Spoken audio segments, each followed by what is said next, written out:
এ কি, এই গর্তে এত বড় সাপ ছিল আর আমি দেখতেই পেলাম না।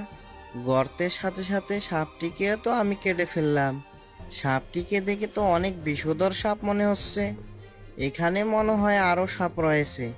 আমি দ্রুত পালিয়ে যাই। এরপর মাধব পালিয়ে যায়। তখন সেই গর্ত থেকে একটি বাচ্চা সাপ বেরিয়ে আসে। এটা কে ছিল? আমার গর্তে আমার মাই তো থাকবে। ডিম থেকে বের হওয়ার সাথে সাথে বাবা মা এখানে লুকিয়ে রেখে গেছে। আমার মাকে আমি আজও দেখিনি। নিশ্চয়ই মা আমার সাথে দেখা করতে এসেছিল। আর ওই শয়তান কৃষক আমার মাকে মেরে ফেললো আর আমাকে মায়ের আদর থেকে বঞ্চিত করলো। মা, ওর জন্য আমি আমার মাকে হারিয়েছি। আমার মায়ের মৃত্যুর প্রতিশোধ আমি নেবই, ছাড়বো না ওকে। উফ বাবা, জোর বাঁচা বেঁচেছি। আর একটু হলেই সাপটা আমাকে কামড়ে দিত। ওগো, কি হয়েছে? এমন হাঁপাচ্ছ কেন? আর এত তাড়াতাড়ি তোমার আলকাটা শেষ? আর বলো না, আল আর কাটলাম কোথা থেকে। আজকে আমার কপালটাই খারাপ।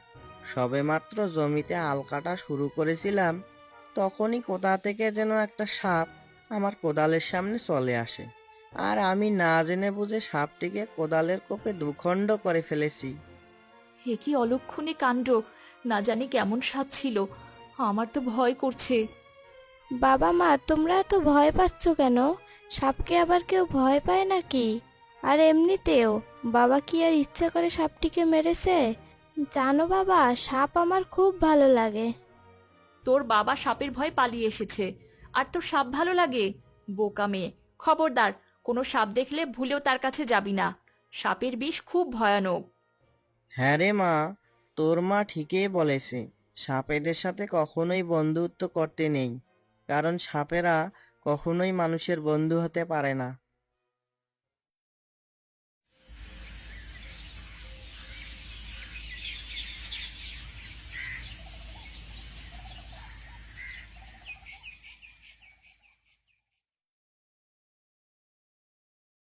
কোথায় ওই কৃষক? আজ না হয় কাল তোকে তো এই মাঠে আসতেই হবে। যেদিন তুই আমার সামনে আসবি সেদিনই তোর শেষ দিন হবে।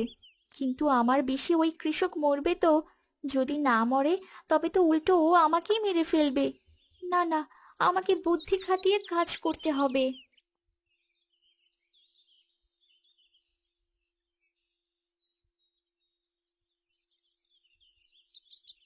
যাক বাবা, গর্তে তবে একটাই সাপ ছিল। আজকের মতো তবে আইলটা কেটে ফেলি।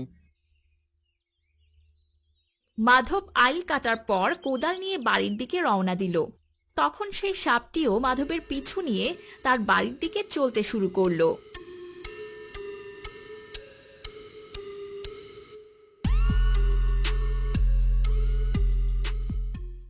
যতদিন না আমি তোকে শেষ করতে পারছি ততদিন আমি এখানেই থাকবো। বাবা, তুমি দ্রুত হাত মুখ ধুয়ে এসো, আমার খুব খিদে পেয়েছে। আদর দিয়ে দিয়ে মেয়েটাকে মাথায় তুলেছ। সে কখন থেকে বলছি নিজের হাতে খাবার খেয়ে নে, কিন্তু কে শোনে কার কথা? তুলি, মা, আজকে আমার অনেক কষ্ট হচ্ছে। আজকে তুই মায়ের হাতে খেয়ে নে, কেমন? হলো তো, এবার আয় আমি খাইয়ে দেই। মিতালি তুলিকে খাবার খাইয়ে দেয়।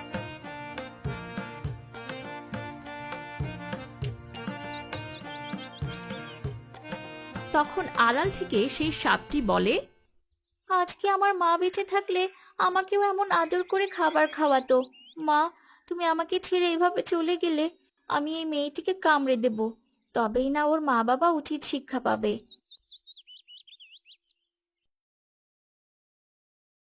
তুলি খাবার খেয়ে নিজের ঘরে চলে যায়। তখন সে দেখতে পায় তার ঘরে সেই সাপটি। আমার ঘরে এত সুন্দর একটা সাপ! আমি তোমাকে অনেক পছন্দ করি। তুমি একদম ঠিক জায়গায় এসেছো। আমি মনে মনে তোমাকেই খুঁজছিলাম। আমার কাছে থাকলে তোমার আদর যত্নের কোনো ত্রুটি হবে না। দাঁড়াও, আমি তোমার জন্য এক বাটি দুধ আনছি।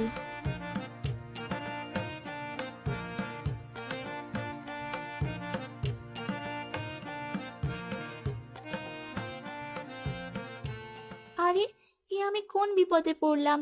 মেয়েটিকে গেলাম কামড়াতে, উল্টো সে আমায় আদর যত্ন করা শুরু করেছে। এখন ওকে কিভাবে কামড়াই? দুধ খেয়ে তুমি আমার বিছানায় চলে এসো। এই ঠান্ডায় বাইরে থাকতে তোমার অনেক কষ্ট হবে।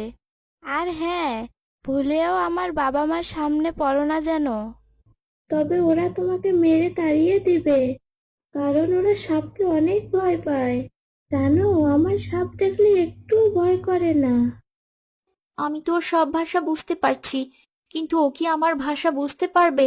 আর পারলেও বা কি, আমি ওর সাথে কোনো কথাই বলবো না, কারণ ও হচ্ছে আমার শত্রু। কয়েকটা দিন এখানে থেকে তারপর ওদেরকে মেরে এখান থেকে চলে যাব আমি। কয়েকদিন পর নাগরাজ মাঠের কাছে আসে।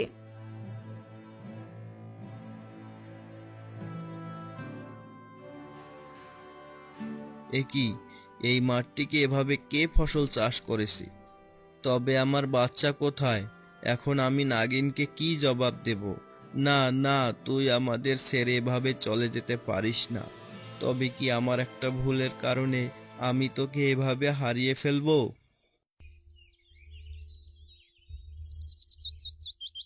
বাবা, মাকে তো হারিয়েছি, তুমিও কি আমার খবর নিতে আসবে না? আজকে কতদিন হলো আমার বাবাকে দেখি না। সব হয়েছে এই কৃষকের জন্য। আমার বিষ সত্যিই কাজ করে কিনা আজকে তার প্রমাণ হবে।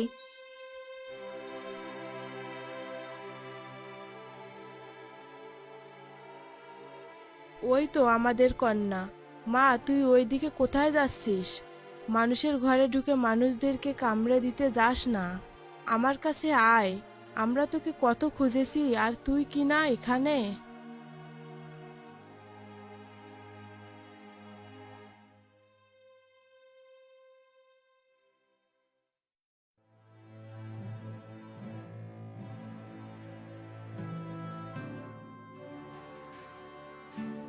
কে তুমি? আমার মা মারা গিয়েছে। ওই কৃষক আমার মাকে মেরেছে, তাই তো মায়ের মৃত্যুর প্রতিশোধ নিতে আমি এখানে এসেছি। ওগো, আমাদের কন্যা এসব কি বলছে? ও তো নাগিন কন্যা, ও তবে কাকে হারিয়েছে? মা, আমাদের কাছে আয় তুই। ওদের ক্ষতি করিস না।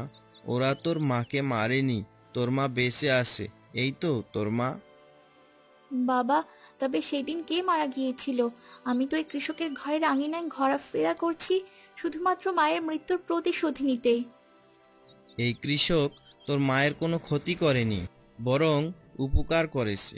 সেদিন তোর জীবন বাঁচিয়েছে। ওই কৃষক যাকে মেরেছে সে হলো কালনাগিন। ওই তোর ক্ষতি করতে এসেছিল, আর কৃষক তার অজান্তেই ওই কালনাগিনকে মেরে তোকে বাঁচিয়েছে। কি বলছে বাবা? তবে কাল রাতে যে আমি এদের খাবারে আমার বিষ মিশিয়ে রেখেছিলাম, তাহলে তার কি হবে? এই নিষ্পাপ মানুষেরা তবে মারা যাবে? এই না হলে আমাদের নাগিন কন্যা।